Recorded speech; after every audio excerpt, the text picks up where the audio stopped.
माया करे के मन होही गोरी तो ता सुनता करबे तैहा दिल बुलाओ। माया के बदला मैं धोखा दिए हो तोर तोहफा पसंद देख बल तो लाओ गोरी, देख बल तो लाओ गोरी बदला मजान हाजिर है।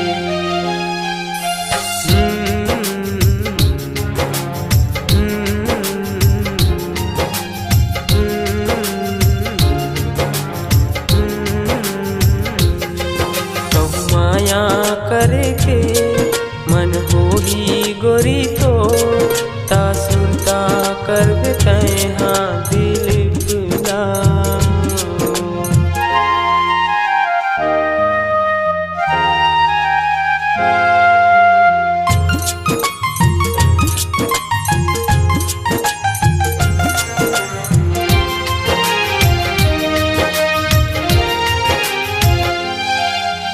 आँखिले आंसू बहावत है और सुरता मोलावत है।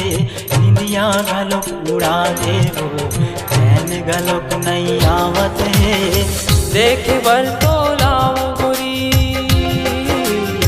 देख बल तो लाओ गोरी बदला मजान हाजिर है।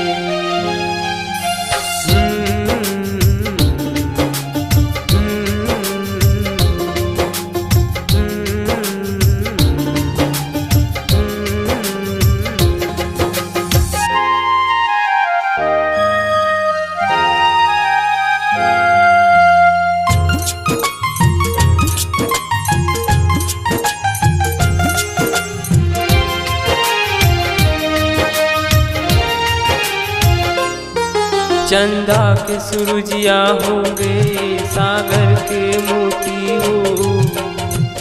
आँखी के पानी बन के तुर मुर कहानी।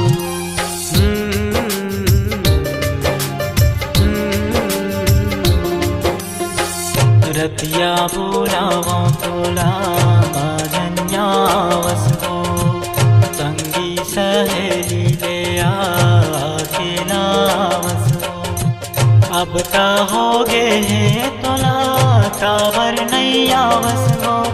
और सही कोई दूसरा दीवाना मिल गे का तोला तै मोला बताना हो, तै मोला बताना हो।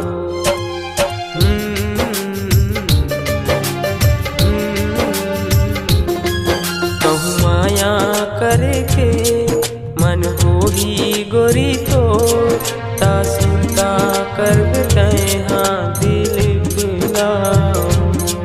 माया के बदला मैं धोखा दिए हो तोर तोहफा पसंद